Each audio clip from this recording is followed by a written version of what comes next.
What's up, everybody? This is Storm, and welcome to another gaming news roundup. I hope everybody having an amazing weekend and a wonderful Sunday.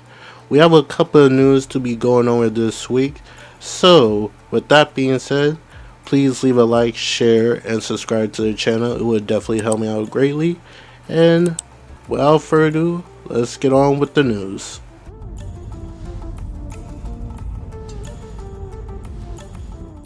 The first set of news I'm going to cover is a statement from Hiroki Totoki. If you don't know who he is the next CEO that's going to be in charge of Sony at the start of April. He gave out a statement after their the physical performance report came out, and in his statement he is very confident when it comes to PlayStation for their next fiscal year. And this is what he had to say in his full statement.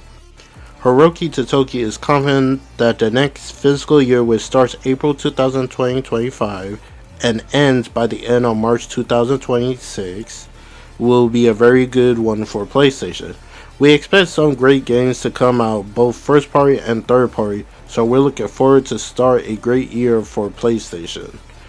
Alright, so far we know when it comes to first party, we already know we're getting Death Stranding 2 on the beach that is set to come out sometime this year, and next month is Kojima having an event that's going to be talking about Death Stranding 2, and most likely show off a new trailer and giving off the release date of the game.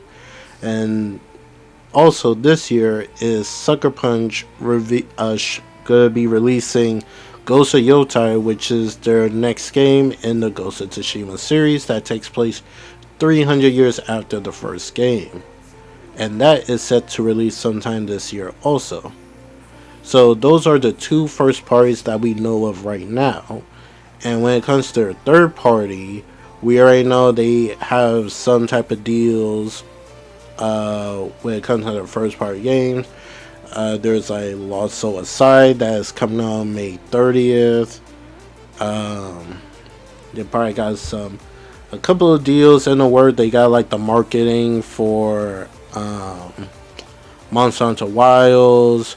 There's Phantom Blade Zero, which I believe is supposed to come out next year. I'll be very shocked if it does come out this year. And they've got a couple of in between like AA and AAA games in that mix also, that they have some type of marketing right, or they made an exclusive deal that we don't know right now. But as of right now, those are the games that we know of so far. We got the two first parties. The next Housemarque game is coming out next year. There's a rumor that Fair Games got pushed to next year also. And we already know a couple of Sony first party games, what they got working on. Insomniac is working on Wolverine. Santa Monica is working on probably either the next God of War or the Cory Barlog mystery IP. Naughty Dog is working on Intergalactic, their new IP. I think I'm missing a studio. Heaven Studio is working on some type of game. Blue Point and Ben Studio, after their project that they were working on got canceled, which was games as a service, they probably won't announce anything anytime soon unless they already had a game that they will work on in the on the back burner. But now those game as a service games that they were working on got canceled. They probably gonna shift all their main focus to the game that they were working on. But we just gotta wait and see on that. So with that being said, if he's confident of what the output that PlayStation have coming, then we'll see what they got. So far, the biggest complaint people have when it comes to PlayStation is their lack of appearance of their first party games and stuff. Like, I'm one of the people that do agree probably Wolverine was was too early to reveal, honestly. But a lot of stuff could play into the factor why we haven't gotten an update. The whole leak situation and probably some other stuff that working behind the scenes that we don't know of. But I think that whole leak thing was the biggest part of the whole situation when it comes to Wolverine. But I'm still excited, so hopefully it does come out by next. Hopefully we'll see something about it this year and get a release for it next year, because there are a lot of games that are coming out this year. Some we don't even know of. One of the big ones is definitely GTA 6, which, funny enough, this is a perfect segue to a supposed rumor release date for GTA 6.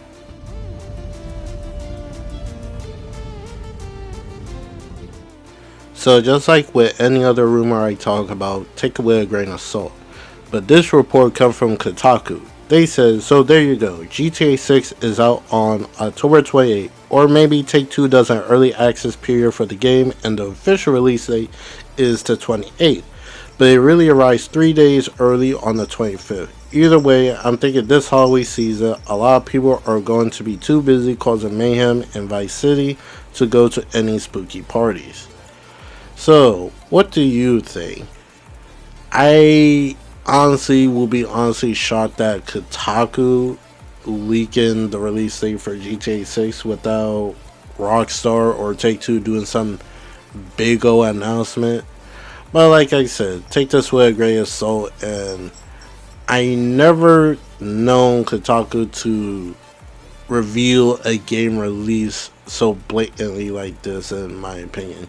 Usually people question when it comes to Kotaku on how they report certain stuff when it comes to gaming, but this one is a little bit out there. So they believe that GTA 6 is coming out October 28th and possibly gonna do like a early release for the 25th. So what do I think if this is possibly true? Honestly, if I really think about it, it could make the most logical sense.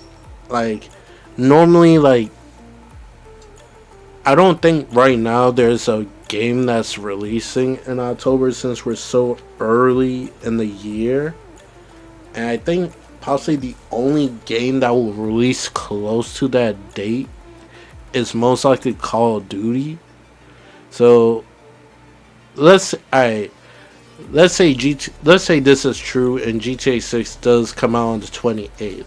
Call of Duty normally release around somewhere around November, or I believe this last Call of Duty released in October. So more likely Call of Duty would release early October or probably mid-November, just so GTA 6 could have some breathing space and not be able to capitalize, will not be able to overshadow other games. So with that being said, it could be a possibility, but I just don't see it's likely that Kotaku making this statement and it turns out to be true. It'd be wild if Kotaku actually this actually turns out to be true. But I know Take-Two will probably be pissed because they probably set up a whole marketing thing for GTA 6, like what trailer that they're gonna have out, how they will go promote it, like a whole bunch of stuff that Kotaku would most likely just spoiled it. So we just gotta wait and see. But like I said, take a grain of salt until we hear otherwise from Take-Two or Rockstar.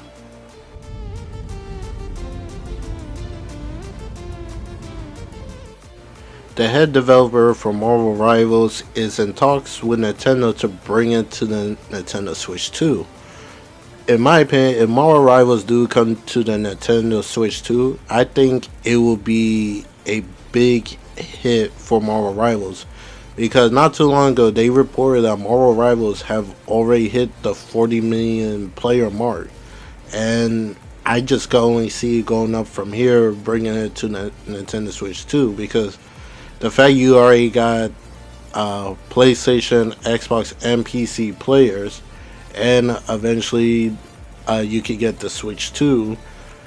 I don't know if they will put Marvel Rivals on the Switch 1.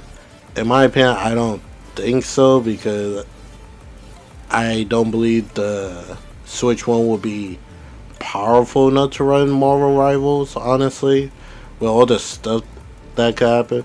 They probably could make find a way to make it run on the Switch, but I think it would just be better just to put that on the Switch 2, because even though it is gonna be a new console, like when it comes to Nintendo fan base, they will buy it in droves. So it's already out the gate, and the Switch 2 is definitely gonna be selling once it drops. But with that being said, on the success of Marvel Rivals, this goes into this segue into my next topic. Why I'm confused what is going on when it comes to the parent company that owns them, NetEase.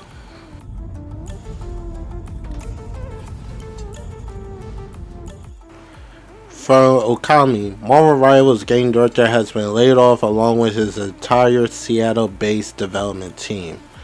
So, NetEase is doing layoffs, and for some reason, people are confused why Marvel Rivals having people getting laid off, seeing how a big success Marvel Rivals have turned out to be.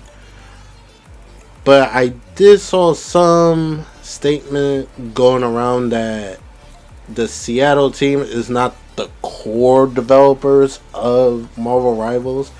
They were just uh, the Western side people. I don't know what their main job is for Marvel Rival was, but I was seeing that somebody was saying that it was like 6 people got laid off, and I did saw one thing that said what could be the possible reason for the layoffs. This person have written, this comes from a reset era message. It said, "This is such a weird industry. My stellar talented team just helped deliver an incredibly successful new franchise in Marvel Rivals for NetEase game. This is Thaddeus Sazer. He was the so-called director for the Seattle team that got laid off. And he like, we were just laid off. Oh well, times are tough all over. Let's find these incredible people a new job because we all need to eat, right? Today I'm going to start with inspiring Gary McGee. During the course of the party, Gary was fantastic to work with. This is highly technical designer. Currently working in level design, but I seen his passion project, who is a proactive problem solver. A lot of our time on the project was spent as sort of an R&D branch, coming up with new level design mechanics, gameplay mechanics, and so on. Gary was a key part of those efforts. His technical ability, productivity, and passion for the game development and problem solving were a huge asset to the team. Gary doesn't want for a problem to slow the team down. He finds a way around it. He finds a way around or through it. Earlier in his time at our Seattle studio, he developed level design tools and gameplay mechanics that I can't tell you about because they belong to NetEase. How? But they greatly accelerated the team and often enabled the team progress. On top of it, he's a nice person too. He holds some strong, wrong opinions on video games. He's highly competitive in a good way, and he got a lot of deep thoughts and philosophies on life, making him an excellent team member and the kind of guy you look forward to talking to every day. Gary, I'm kidding about the wrong opinions. Don't come at me in the comments. Alright. That was the director for the Seattle team. But I did saw somebody said the reason for this was NetEase want to cut costs because they believe it would just be cheaper just focusing on the eastern side of the developers. And what goes with this statement is this was said. It said this unfortunately as an explainable and yet so stupid reason. Rivals was a co-developed between NetEase Eastern and Western teams. It sounds like they decide to ask their Western team to stick solely with their Eastern one, likely because they'd be cheaper to work with and don't have to deal with the language barrier. It's super gross. They basically use their Western team as a ramp up temporary help to get the game shipped with no intention of keeping them on for a long period post launch. NetEase does shit like this on purpose too. If you try to look at the credits for Rivals, basically everyone went uncredited as you can see on their Moby games here. It's extremely gross shit that companies like NetEase pull all the time. They want faceless workers so they can rotate them on and off project and lay them off as they can see fit. Best of luck to everyone finding a new role. NetEase knows your average Rivals player ain't going to give a shit, especially since specifically plan to bury this news with new characters and season.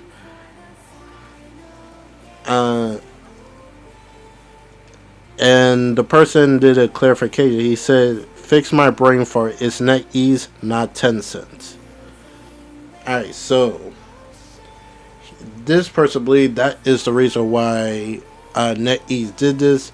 And to be honest, this could honestly hold truth to what this person says. Because it was kind of weird that they did a whole trailer showcasing that the Thing and the Human Torch and the new map was coming to Marvel Rivals. Right after those trailers dropped, we got the news that the Seattle team being laid off, which kind of makes you believe that we'll show them some good news, then quietly drop this news, and hopefully it doesn't catch anybody don't catch wind of this. Which unfortunately, people saw the news and a lot of people were hella confused. Why was this even happening? Like, even if the core team are the eastern side, the western developer in the Seattle for the Seattle team did help this game in some way, shape, or form. So, in my opinion, NetEase are some slime balls for doing this to them. Especially they were legit talking about how they dropped the Human Torch and the Thing into Marvel Rivals. So I do hope those developers are able to get back on their feet and find somewhere else. And it's kind of funny because I did saw NetEase reported, well, they made a statement on this whole situation. And this is what NetEase had to say. We recently made the difficult decision to adjust Marvel Rivals' development team structure for organizational reasons and to optimize development efficiency. For the game, this resulted in the reduction of a design team based in Seattle that is part of a larger global design function and support of Marvel Rivals. We appreciate the hard work and dedication of those affected and will be treating them confidentially and respectfully with recognition for their individual contributions. We want to reassure our families that the core development team of Marvel Rival, which continues to be led by lead producer Wee Kong Woo and game creative director Gongo Noon Shin and Gong Zo. Sorry I mispronounced all of that. China remains fully committed to delivering an exceptional experience. We are investing more, not less, into the evolution and growth of this game. We're excited to deliver new superhero characters, map features, and content to ensure an engaging live story experience for our worldwide player base. It's kind of funny that NetEase say this, But when another report came out saying he was thinking about canceling Marvel Rivals just so he didn't have to pay the licensing fee to Disney. Which, hearing that, this guy is like a two-faced slimeball. He's talking about he wants to ensure this game hits record highs, but he was literally thinking about canceling the game just so he'd have to pay Disney for the licensing fees for the Marvel characters, which is crazy to think about. But yeah, with that being said, I hope those developers find new jobs. Hopefully, a better person that would treat them right. And NetEase, people are just gonna be looking at y'all differently now. Like, I'll be honest, the people are still gonna play Marvel Rivals. Like, no doubt about that. We're still gonna play Marvel Rivals. But the thing is, we not caring for the higher ups. We only care about the developers who are putting their heart, sweat, and passion into this game and making it the best life service. And so far, they've been doing an incredible job since the launch of this game. And hopefully, they already had a whole plan. They said every, like what was it? Like a month and a half? I remember they said they were going to drop like a new character or some new content. So now that we just got the content for basically the ending for the Internal Night storyline, we got the last part of it with the Thing and the Human Torch. We'll see what they gonna have for the next season when that comes out. So with that being said, fuck you, NetEase, for doing that, because that's some slime also you did to these people.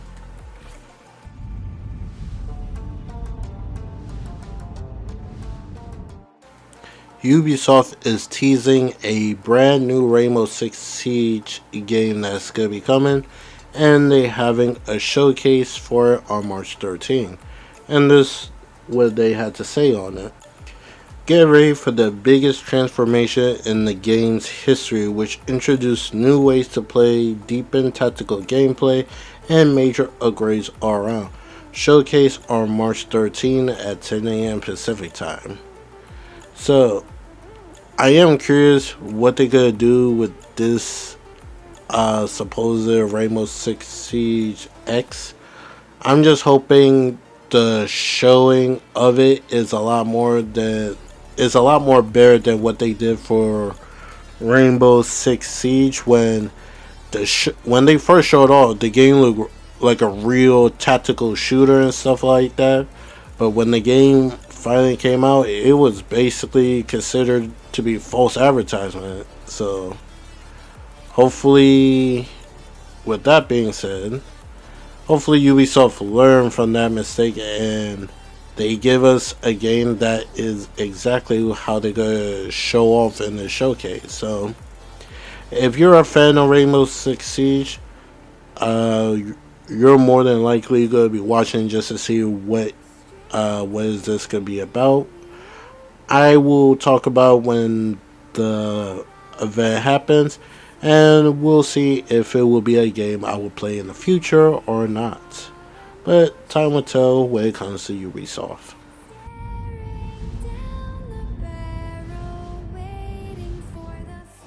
I want to give a special congratulations to the team behind Kingdom Come Deliverance 2 for hitting 2 million copies sold in less than, I believe it was 2 weeks or a week. One of those two. But yeah, congratulations to them. The game is definitely a big hit.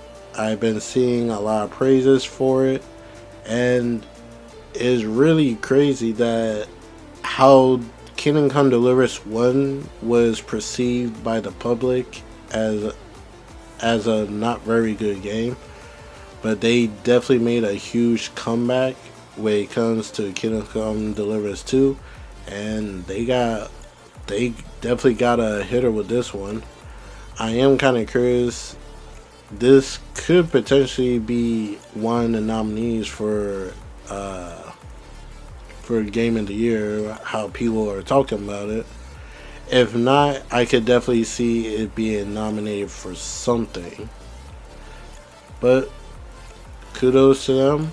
I wish them nothing but the best and a continuing success going forward, wherever they got planned for the future or any big updates they have currently planned for Kingdom Come Deliverance 2.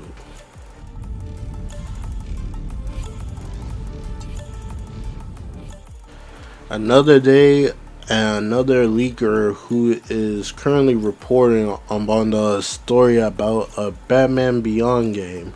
We talked about this in a previous video before about there's a rumor going around that Rocksteady is making a Batman Beyond game and it's going to be somewhat exclusive to the PlayStation.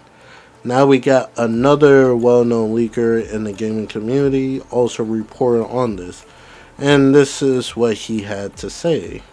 Like I said before, with any rumor, take it with a grain of salt. But it said a new rumor from Lunatic Ignis. Rocksteady is working on a Batman game, which we already heard before.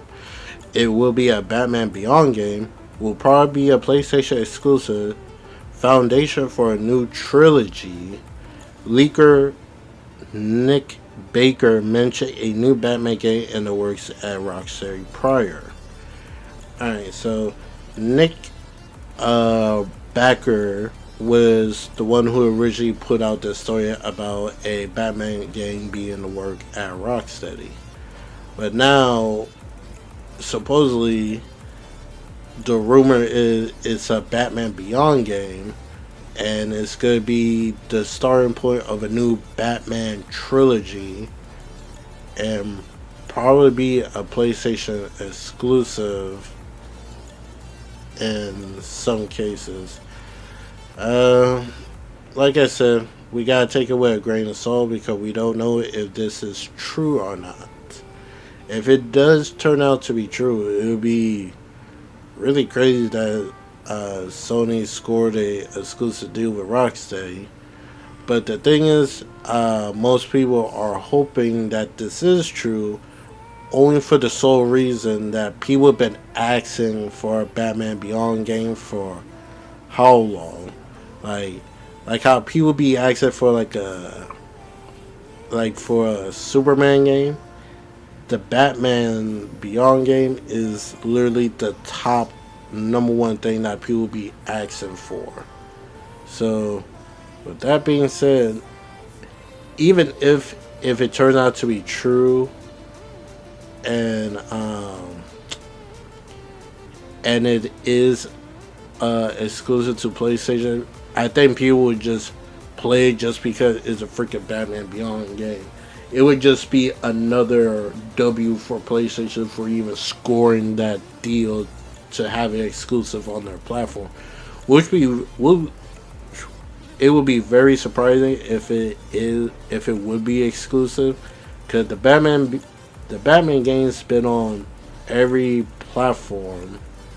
So if Rocksteady and PlayStation made some type of deal that they have it for like some type of time exclusive, or probably have like a exclusive thing about it, like exclusive mission or something along those lines. I wouldn't put it past PlayStation for trying to score a deal something like that with Rocksteady, because PlayStation always is about making deals with their third party studios, just so they could make their console, which is the PlayStation, to be the number one place for you to play certain games. So we just gotta wait and see. We'll probably we got Summer Game Fest and the Game Awards. So if this turned out to be true, I think those two spots, unless PlayStation have some type of showcase or stay and play coming that they could show off if this is true, it will literally go crazy online. But like I said, we just gotta wait and see.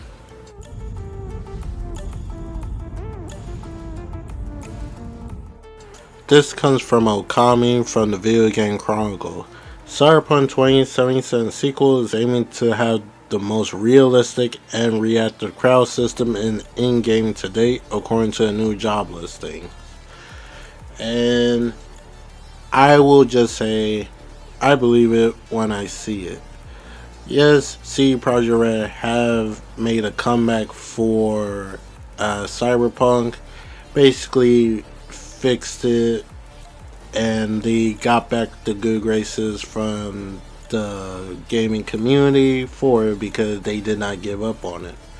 But in my honest opinion, first impressions is more important. And that whole demo that they showed off for Cyberpunk 2077, that turned out to be a big old fake demo showcase that they showed. So, if they're trying to be this confident that the sequel will have a more better crowd system in any game to date, I gotta believe it. I gotta see it to believe it, because even though they did done good when it comes to Cyberpunk 2077 3 years after when it launched, I need to see it actually before I could say, yeah, they really did it. You gotta convince me. I'm not going into blind.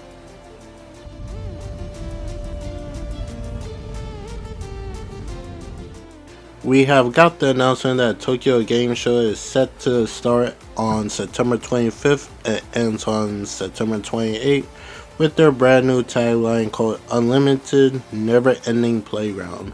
If you don't know what Tokyo Game Show is, it is the big game show that happens in Tokyo where all the big Japanese publishers and developers and studios come together to show out their next project or their updated what project they have currently working on. We see publishers like Sega, Atlas, Nintendo, PlayStation, Square Enix. They do occasionally make appearances at these events. And right now, out of all of them, the biggest one that people are hoping to see is Square Enix, just so we could finally get an update what's going on with their games that they have working in the background, like Dragon Quest 12 and Kingdom Hearts 4, and most likely the next, well, I should say the final part of the Final Fantasy 7 remake, which we don't know what is the name is going to be called, but they have been giving us details of what they're doing to improve from Rebirth, and they're already hard at work on it. Now, the biggest thing people want to know is what's going on with Kingdom Hearts 4, because it's been a very long time we have any update of it whatsoever, even longer when it comes to Dragon Quest 12, that we hadn't even gotten how the game is going to look or anything like that. The only thing we heard about it was a couple of days ago that the developers said they're hard at work on it, and they are hoping to drop some info for it bit by bit through this year. So we just gotta wait and see how that is looking. But as of right now, Square Enix have been very quiet.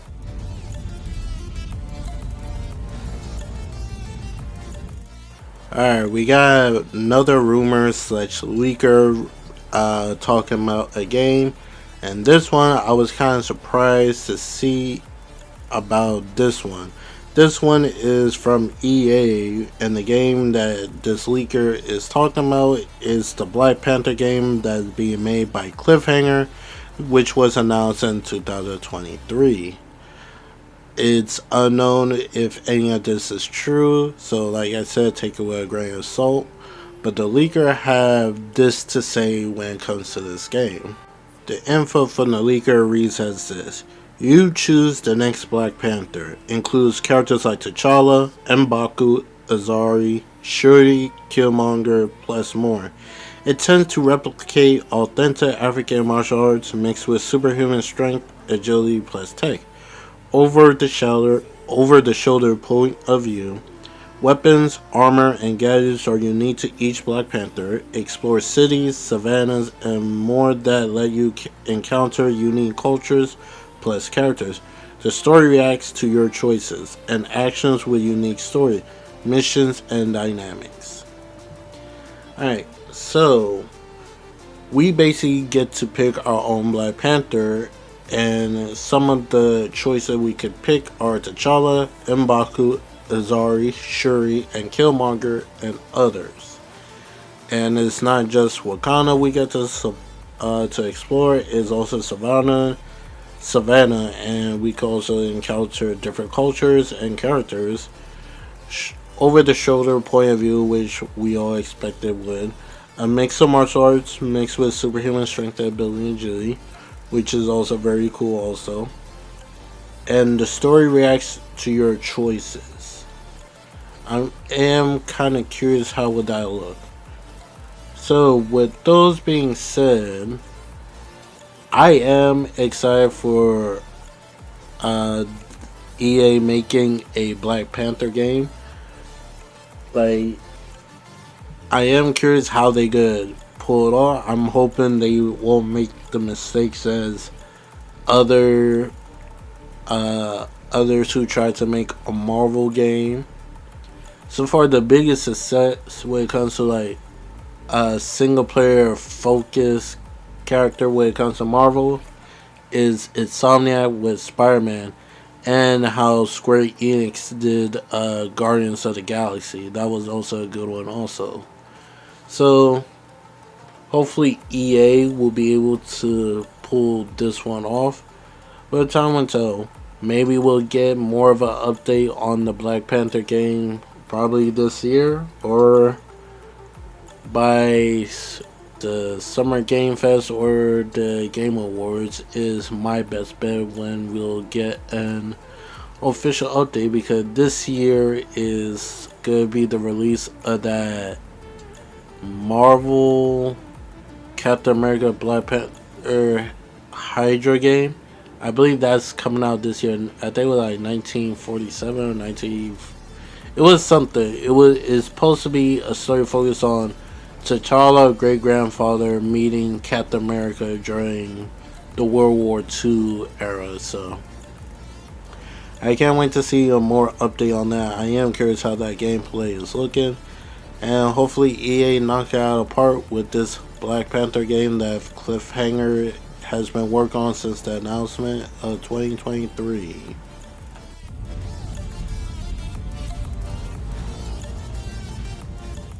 Now we have some new information behind the development of Lost Side, talking about how long was the development process and how PlayStation helped them along the way. And this is what was said. Started as an indie slash AAA scale project, but help from PlayStation China Hero Project helped push the scope to a AAA level. Began as a one-person project by Yang Bing. 10-year-long development due to the team struggling because of the lack of full game development experience.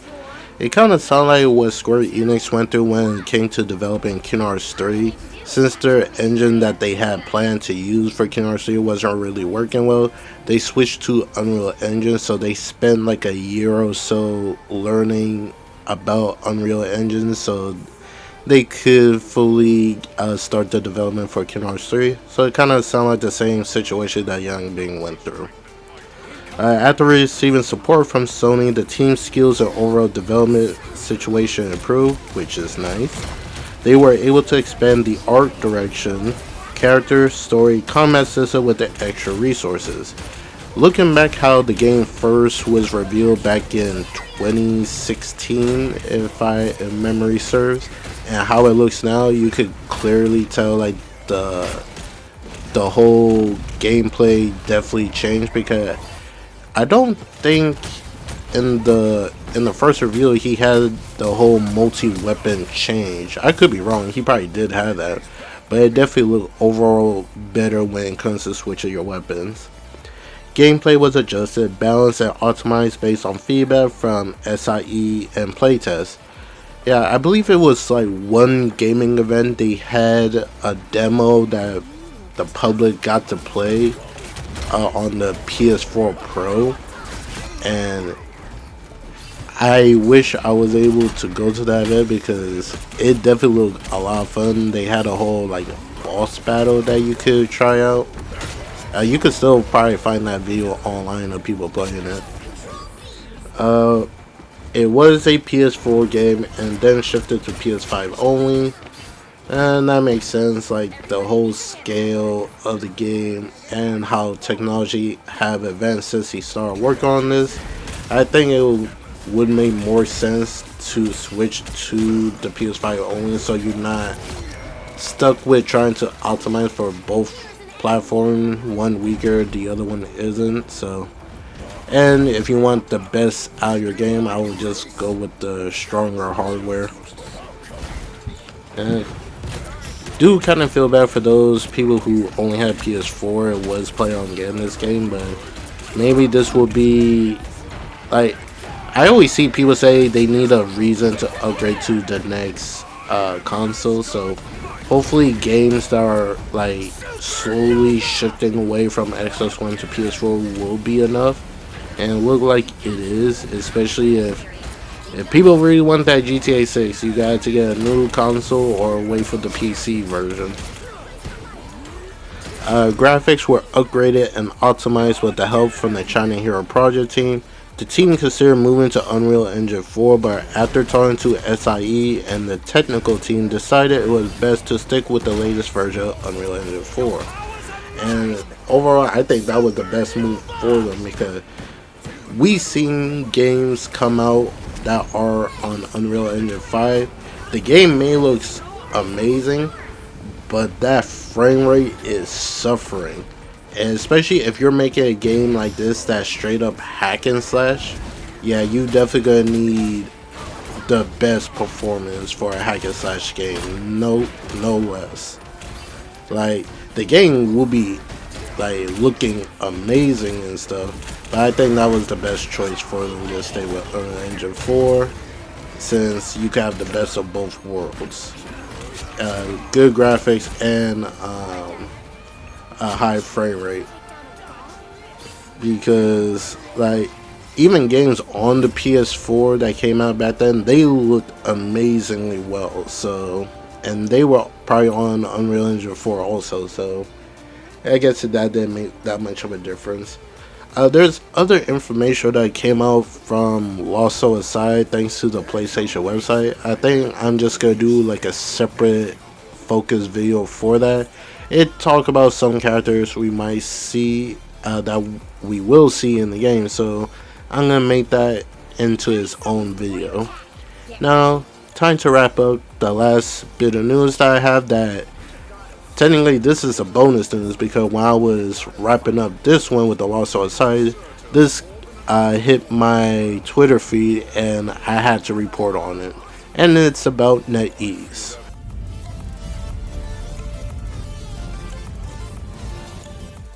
This was reported by Bloomberg. They said NetEase would not give its Japanese creators additional funding or time after they finish their current project.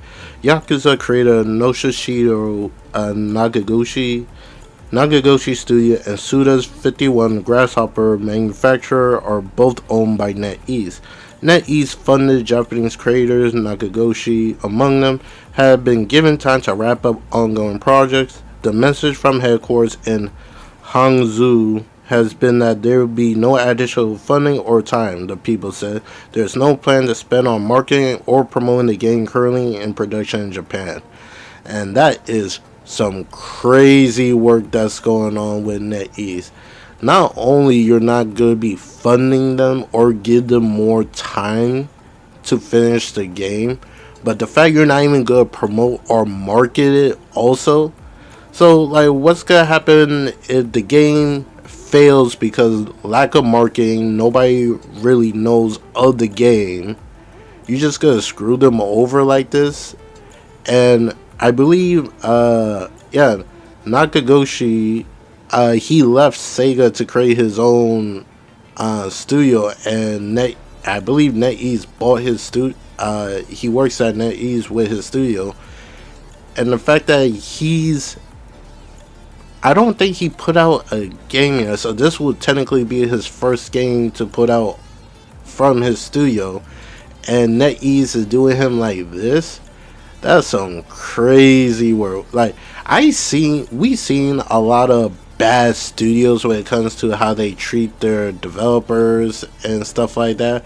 But this just takes the K. Like I never seen nothing like this before, and it's truly messed up.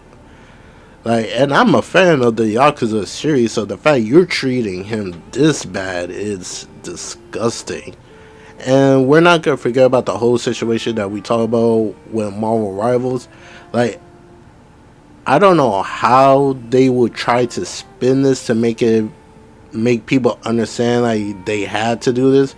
In no way, shape, or form that they could try to justify this and make it sound okay, because these are people livelihood they're putting on the line, especially the people that this is their first game that they're put out, and you're basically saying like, yeah, we're gonna set your game out there to die, but it better sell. That's just some crazy work. Like, we're in the second month of 2025, and this gaming industry, it's been bad since 2024. It just got worse ever since the virus that happened in 2020. The gaming industry just took a freaking downhill, and it's still going down, man. I hope those games do very well. NetEase, you're a bunch of scumbag, and that's all I can honestly say on this situation. So with that being said, this is the end of the video. What do you guys think? What you how do you think NetEase is gonna try to spin this into a positivity to make people understand this what they had to do?